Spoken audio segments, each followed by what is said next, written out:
In this podcast episode, Ben Shapiro discusses the recent Michigan primaries, focusing on the Democratic side of the aisle, where the incumbent president Joe Biden only won about 80% of the vote.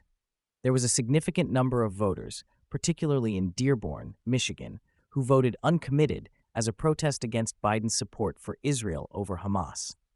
This reflects a growing dissatisfaction among the Democratic base with Biden's presidency. Shapiro discusses how Joe Biden came into office aiming to be a transformative president, but his attempts to push radical left-wing policies and cater to the party's fringe elements have alienated moderate and independent voters. Biden's approval ratings have plummeted, and he now finds himself dependent on the support of radical factions within the Democratic Party. The large number of uncommitted voters in the Michigan primaries, led by individuals like Rashida Tlaib, signals a broader dissatisfaction within the party. If these voters choose not to support Biden in the general election, it could significantly impact the outcome in Michigan. The presence of radical elements, such as those supporting Hamas, highlights the challenges Biden faces in trying to balance progressive policies with mainstream voter sentiment. Young voters in Michigan and across the country are increasingly disillusioned with Biden's presidency. Many feel that Biden has not lived up to his promises and are critical of his stance on issues such as Israel and Gaza. The lack of enthusiasm among young voters who overwhelmingly supported Biden in the 2020 election poses a challenge for the Democratic Party heading into the midterm elections. Figures like Cornel West exemplify the radical voices within the Democratic Party who criticize Biden's policies and advocate for extreme positions. West's moral equivalence between Israel and Hamas underscores the influence of fringe elements within the party and the challenges Biden faces in navigating these divergent interests. James Carville, a moderate figure in the Democratic Party, acknowledges the growing influence of radical factions within the party. He recognizes that the party is shifting towards more extreme positions, with the moderates feeling pressured to align with the progressive elements. This dynamic reflects the internal tensions within the Democratic Party and the struggle to maintain a cohesive political platform.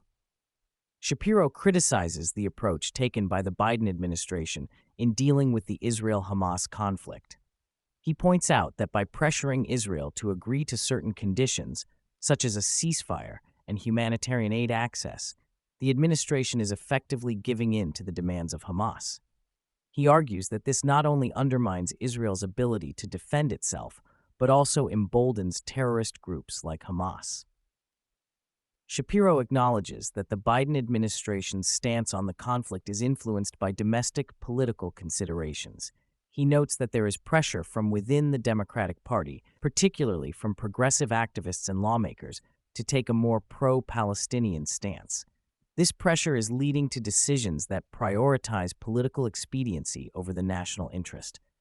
Shapiro highlights a recent incident at UC Berkeley where a speech by a Jewish speaker was disrupted by protesters, leading to threats and assaults against Jewish students. This incident is indicative of the growing anti-Semitic sentiment on college campuses, fueled by the pro-Palestinian narrative and activism. He argues that this radicalization poses a threat to free speech and democratic values.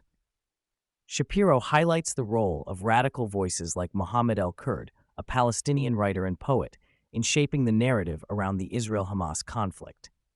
El-Kurd's statements advocating for violent protests and attacks on Israel reveal the extremist mindset that is gaining traction among pro-Palestinian activists. This extremism poses a challenge to efforts towards peace and stability in the region. Shapiro emphasizes the importance of strong leadership in addressing the Israel-Hamas conflict. He argues that a focus on power and control, rather than temporary ceasefires, is necessary to achieve lasting peace.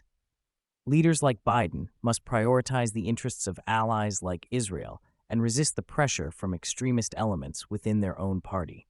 Shapiro then shifts his focus to the situation at the U.S.-Mexico border. He criticizes President Joe Biden for his inaction in closing the border, despite high public support for doing so.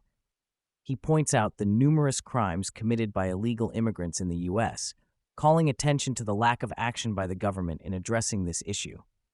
He questions Biden's reluctance to take steps to secure the border and protect the American people. The podcast moves on to discuss the situation in Ukraine, where there is conflicting data on American opinions regarding aid to the country.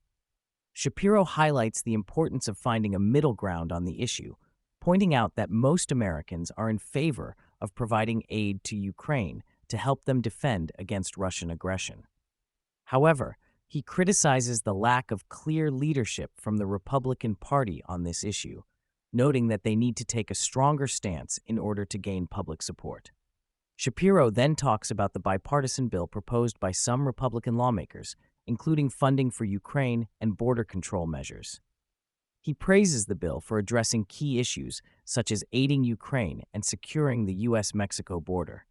He emphasizes the need for Republicans to take a unified stance on these issues in order to effectively challenge the Biden administration.